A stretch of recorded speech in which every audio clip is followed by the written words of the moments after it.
Presentation of dialogue on Idaho Public Television is made possible through the generous support of the Laura Moore Cunningham Foundation, committed to fulfilling the Moore family's legacy of building the great state of Idaho. Hi, I'm Marcia Franklin. Some people refer to this landscape as the Big Empty, but it's actually teeming with life. Coming up on Dialogue, we go behind the scenes of a PBS documentary that examines the ecosystem known as the Sagebrush Sea and shines a light on one of its most threatened inhabitants, the sage grouse. That's Dialogue next. Stay tuned.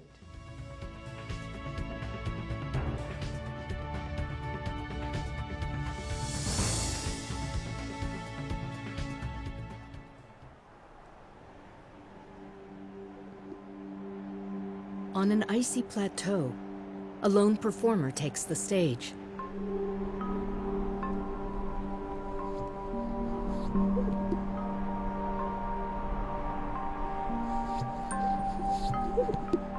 In a deep freeze with 40-mile-an-hour winds, he begins his ancient display.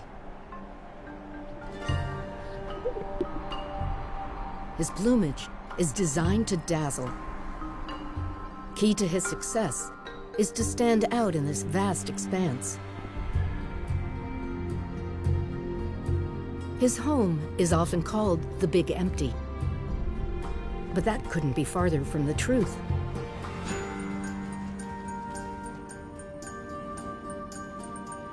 Those who look closely will discover a landscape full of life.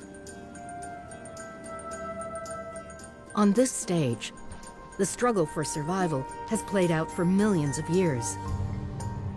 But change is on the horizon, splintering what remains of the wilderness, forcing those who call this home to face an uncertain future.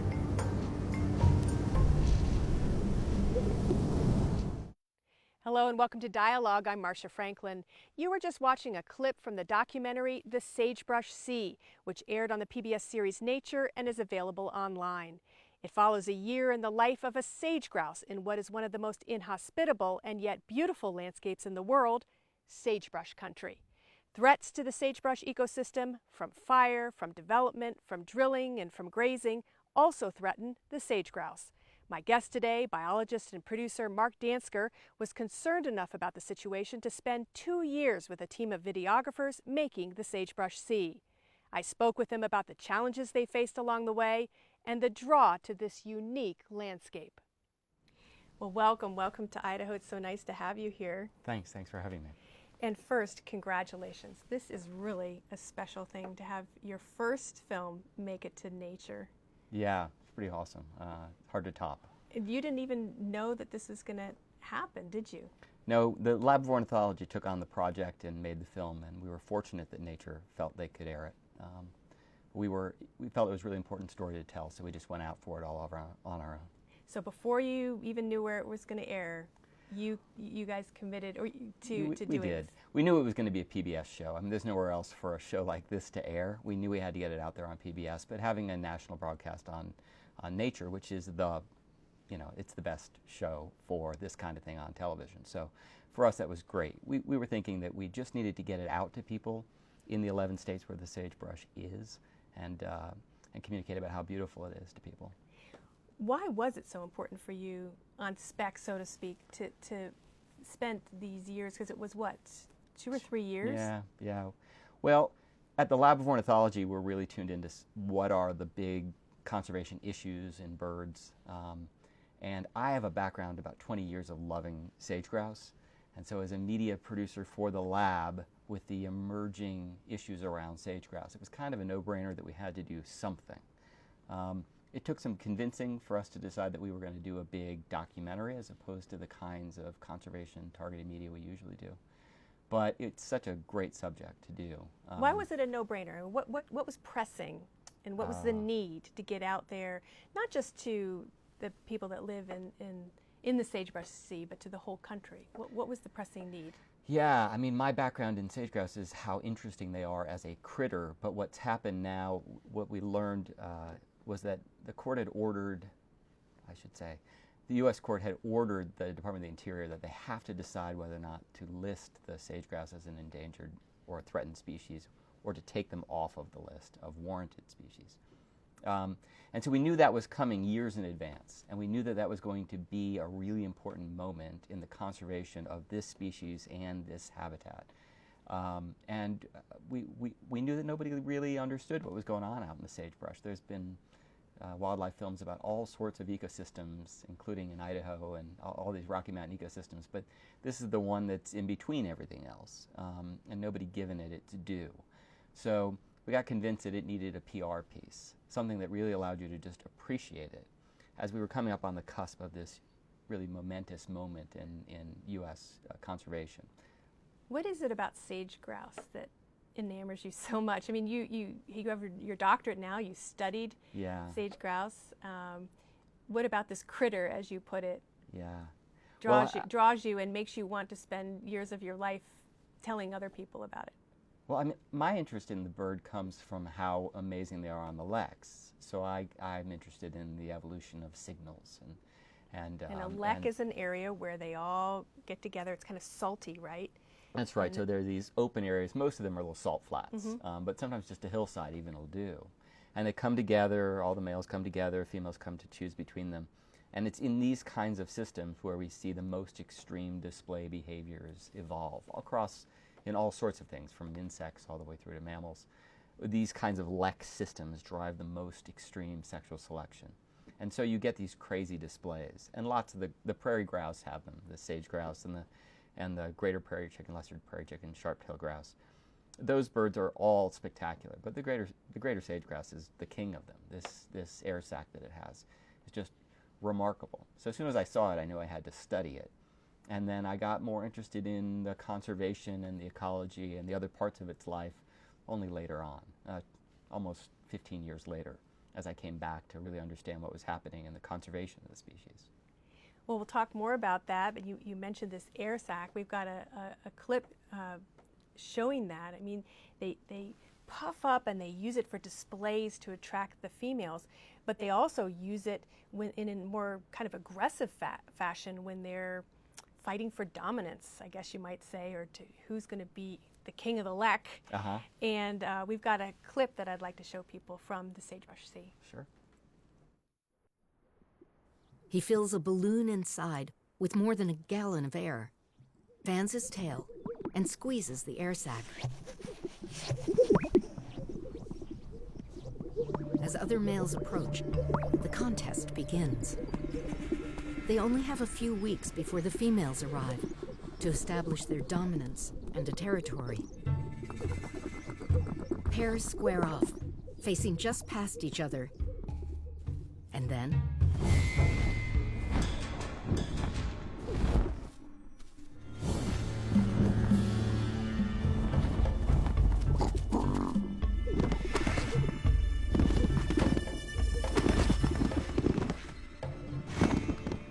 fights are ferocious and frequent. Males battle dozens of times a day. Serious injuries are rare. Mostly, it's a battle to exhaustion.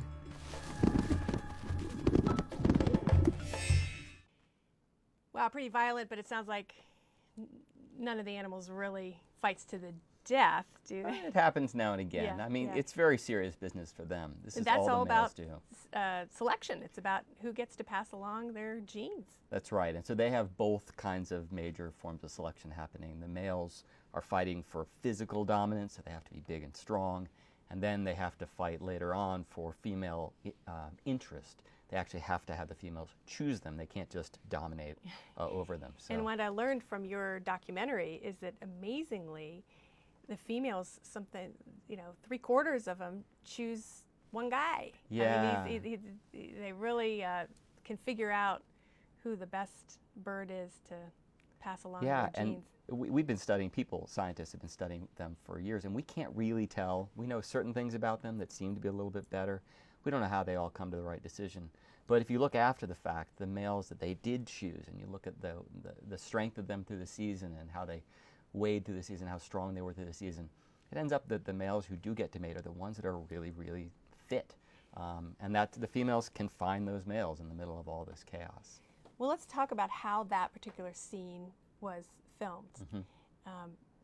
pretty close in, but the birds wouldn't have necessarily known that the videographer was there, right? He was in a blind. That's right. So we place blinds out on the lek and near the lek days before and allow the birds to get really used to them.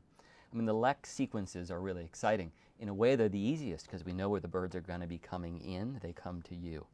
You have to go out in the middle of the dark. It's very, very cold. You sit for a long time, and you have to be in there well after all the birds have left for whatever reason. It's a long morning, but you do get yourself in position, and then the action is right in front of you. And with some experience, you can tell where the best males are going to be, likely based on, scattered poop on the ground. You get grouse droppings on the ground, and you can tell where the most action is. And so you set up on those areas and then watch for a few days, and you can figure out where it's likely to all go down.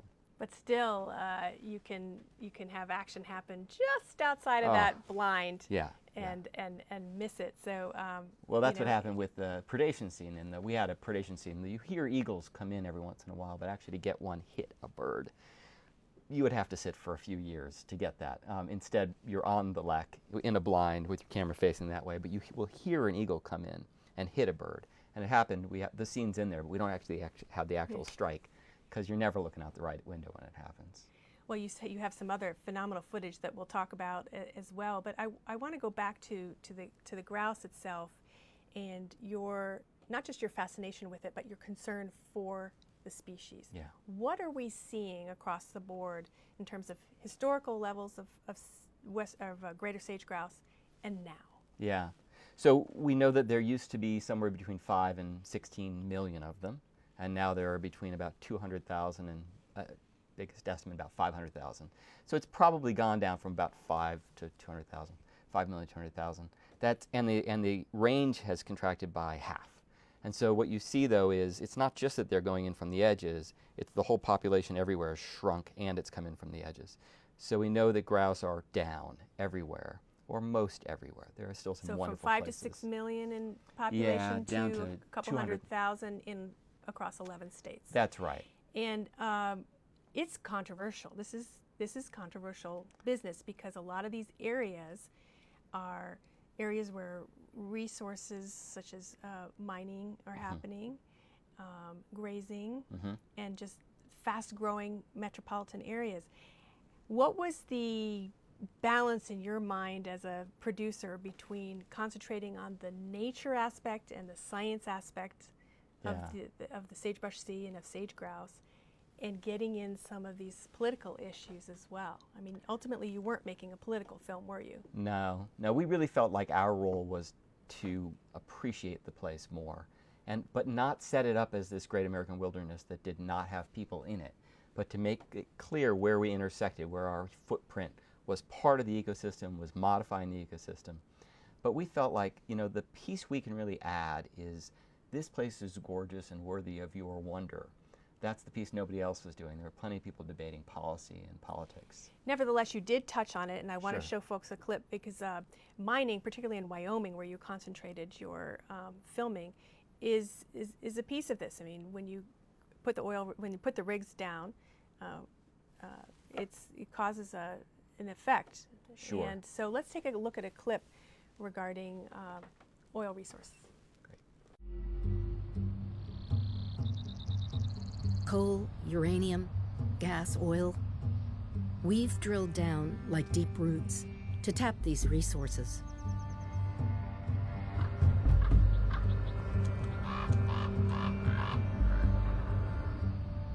With our ever-increasing demand for energy, extraction has intensified in the high desert. As wells, pipelines, and holding tanks proliferate, the Sage Sea is becoming more and more fragmented.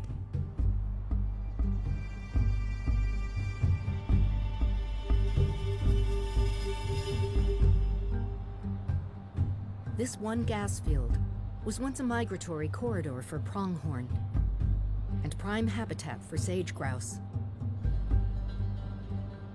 Many of the changes we've made here will remain long after the resources are tapped out.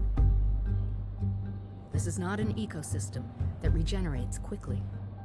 So this is not an ecosystem that regenerates quickly. Yeah. That's part of the issue, isn't it? Once you take this sagebrush away, whether it's through mining resources, grazing, development, it doesn't come back that easily. It's not like a maple tree that you can go replant. Yeah, and that's yet true. something like 300 plus species are dependent on it.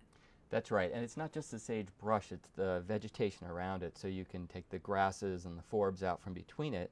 It can look like lots of sagebrush, but in fact it's not healthy at all. So it can look good and be bad. And if you do remove the sagebrush, then you really have a problem, because that thing lives for a really long time, 70 years or so it can. And it's almost like an old growth in its own way, and it's hard to get it to come back. So we do have mining companies intimately involved in working on sage-grouse grouse initiatives in places like Wyoming. What's your sense? I mean, it's still it's fracturing or fragmenting the ecosystem to have these pads and roads down. But what's your sense of the progress that's been made in that arena? There's some good luck in that a lot of it seemed for a long time that the resources and the birds were all in exactly the same spot. But it ends up that in many places where we've looked, the concentrations of best habitat aren't right on top of where they have to go for the oil and gas. And then compared to that field that we showed for oil and gas there, called the Jonah Field down in Wyoming, that spot we drilled straight down, always straight down. And now with horizontal drilling, we can have a much lighter footprint on the ground. Although it may cause other issues as well. That's right. The That's exactly right. So there's other issues associated with that. But for the bird, we can lighten it a little bit, hopefully between non-overlap and pushing some of the development into the areas where it's less important habitat. We're going to be able to balance it a little bit better. But ultimately, I mean, you know, as humans, as Americans, we have this dilemma, you know, needing natural resources, and at the same time, there are animals dependent on that ecosystem, and so it's a constant balance. And I think one of the ironies is that wind turbines, here we have this, you know, supposedly lighter footprint with wind energy, and yet we know that the sage grouse don't like these tall structures and the noise associated with them as well. Absolutely. So you have that irony of, you know, a renewable resource, and yet it's still creating an effect. Sure. Well, for environmental people like me, wind energy is one of those things. It's like you really want it to be really, really green, but sometimes if it's not done properly, it's not very green at all. Certainly for sage grouse, it's a big issue. For golden eagles, wind's a huge issue in these parts. And the transmission lines themselves are really another big issue, even far away from the turbines. So these things all fragment the habitat in ways that are destructive and have to be balanced against the needs of the birds. Now, we don't have as much, you know, drilling of that type in Idaho, but Idaho does have the second largest number of sage grouse in the West. Grazing is more of the issue here. There isn't much in your documentary on grazing. I was kind of surprised. Yeah. Let's take a listen. There's about a 30-second clip on grazing. Here on the range, grass is in high demand. For millions of years, bison fed on these grasses. Today, livestock graze. While bison roamed freely, livestock is managed, moved from parcel to parcel. If allowed to overgraze, the grasses take years to recover.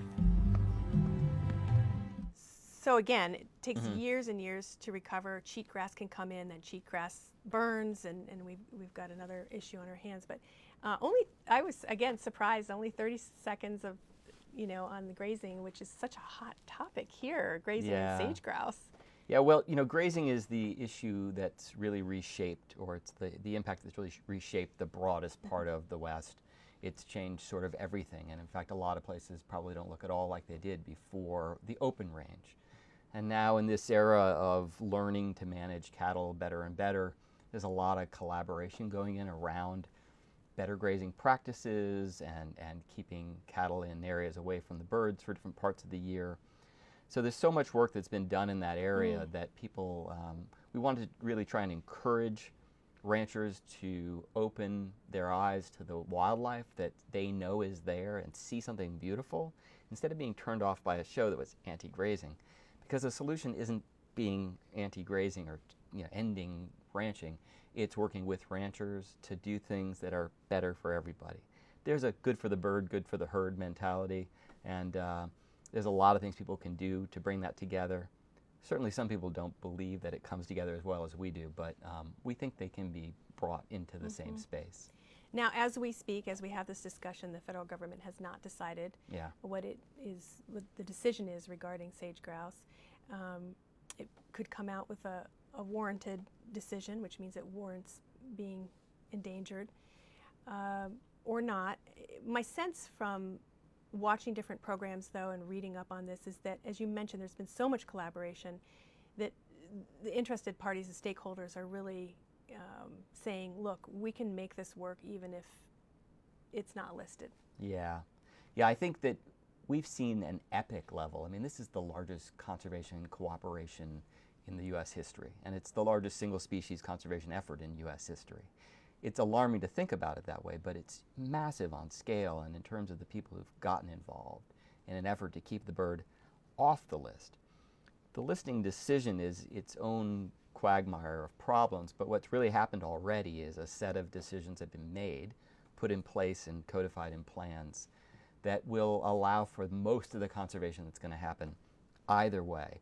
And that conservation is on public lands across the West. And those public lands are going to be managed in such a way that it's better for the birds now, regardless of any decision that's made.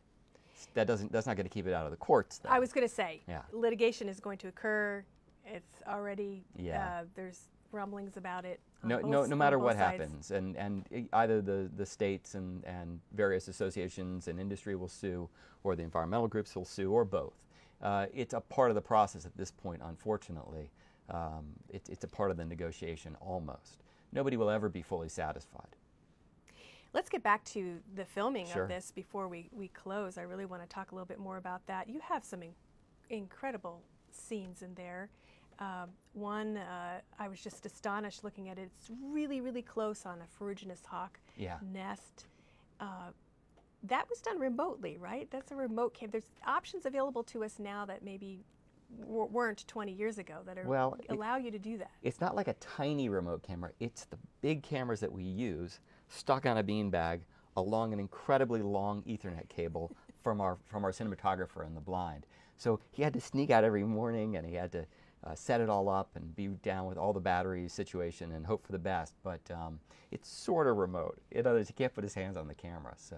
And one of my favorite scenes is of burrowing owls, and those were actually filmed right here in Idaho. Oh yeah, absolutely. That was the best cute. spot. That's everybody's favorite spot, and I love watching it with people because they always giggle and enjoy that spot. That's but again, one of the most very charismatic close up. species. You're so close up to That's them. right. That's another one where we do actually use some remote cameras in that, some cameras that are close up and some from a blind very far away. And you rely on people all over the West who tell you where the great opportunities for those are.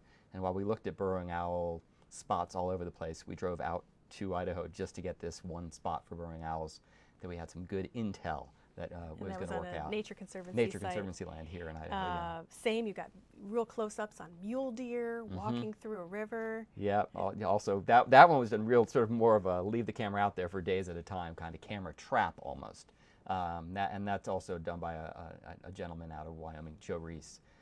We've had like 8 different cinematographers work on the show, and so it's got a lot of different vision in it. We have a principal cinematographer who does lots of the birds, but and his look, Garrett Vinn, his look is all over the film, but a lot of people contributed to make it the film that it is. Yeah, and an eagle in there, and those scenes were pretty phenomenal. That is actually a trained eagle, so that you can get the shots that you need. Yeah, some of them are. So we basically, most of them where you see all the nesting stuff is in nature, and obviously, but some of the closer stuff and is actually a trained eagle out of who lives out in Eastern Oregon over here, you can't get that stuff. You could spend 2 decades in the field and not get that kind of look at an eagle. Right. What was your greatest challenge as the producer of this? There's so many, but I know you got sick at one point. Actually, you got Rocky Mountain spotted fever. That's a pretty big challenge. I would like to say that was the biggest challenge. Actually, it wasn't. I mean, really, the uncertainty. There's a reason why nobody's made this particular film before, which is that everything about it is hard. Everything out in the open. The elements are really tough. and you don't know for sure what you're going to get. And so we would go into a season with a set of what we hope to get and try and move our opportunities around based on what was presenting itself. And then you would have a shot like the opening of the film that you showed with the white, and have to figure out, we want to open our film with that. How do we bring the pieces together that allow that to be the opening of our story? So basically, how do you tell a story? That's right. And with all this disparate footage, and you chose to do it through one male, and did you really follow one sage grouse? No. That's what's called a compound. Yeah, shh, don't tell anybody. But it's a part of the storytelling process. Yeah. You want to form an emotional connection, and if you experienced it, if we showed it to you as we experienced it, it would take a couple of years. It would be very cold and uncomfortable. So what we want to do is try and connect you to the animals in the way that we do feel that connection in the field. We took a week to film that one female on the nest whose eggs hatched. Amazing. It took an entire week, and we definitely felt connected to that one bird. And then she lost. But yeah, that's right. Although eggs. there was another one next door who Yeah. lost that one. Yeah. So that one who came and actually did fledge that last brood out, we watched her for a week. So we form these connections with the individual animals that are out there, but it takes a lot of those to bring together to fill the space in the whole story. Mark, what would happen if we lost the sage grouse? What's the overall point here? Yeah, well, it's an indicator of the quality of the habitat, which is a massive habitat, is important for 300 other species, including pronghorn and mule deer, species that a lot of people care about more than the sage grouse. So it's an indicator of that habitat loss. It's an important, bar of how we're doing in terms of stewarding our natural heritage. But the truth of the matter is, a lot of us just think it's important because it's important. Every species has its place and its importance in the world, and we'd like to see them protected. Might we see some more films from you? Oh my gosh, yeah, I'd love to. And I'd love to stay out west. I'm really interested in the golden eagle challenges with wind energy, actually, and in moving into some of the other major issues, land use issues out here in the west. So Well, I hope so. I know you have a robust website, and we will link to that great. on the Dialogue site. There's additional material there that's quite fascinating to watch and to read. Thanks so much for taking the time Oh, my to pleasure. come by the station. My pleasure. Now, since we taped this program, the U.S. Fish and Wildlife Service decided that enough work was being done to help the sage grouse that it didn't need to be listed as endangered. But there's still great concern, and as Mark Dansker predicted, the lawsuits have already started. To learn more about this issue, check out the Dialogue website. Just go to idahoptv.org and click on Dialogue. For Dialogue, I'm Marcia Franklin. Thanks for tuning in.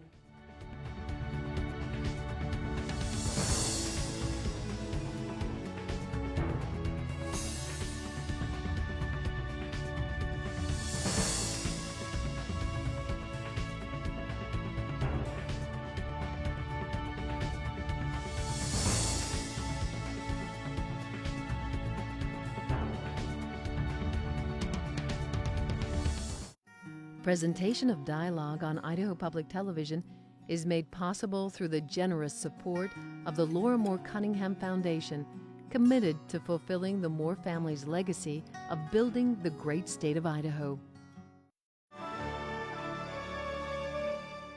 Check out our website, become a friend on Facebook, or follow us on Twitter.